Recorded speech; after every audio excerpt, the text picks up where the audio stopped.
मित्रांनो, आज आमच्या नानांनी स्ट्रॉबेरी आणली होती. ते आम्ही केंगन वॉटरमध्ये भिजवली.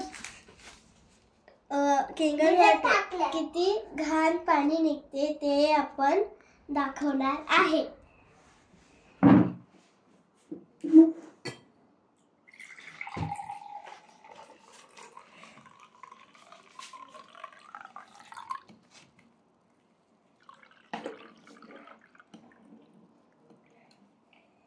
या स्ट्रॉबेरीमध्ये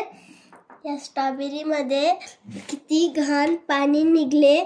स्ट्रॉबेरी किती विषारी स्ट्रॉबेरी मध्ये. आता ही स्ट्रॉबेरी सुंदर आणि स्वच्छ आहे.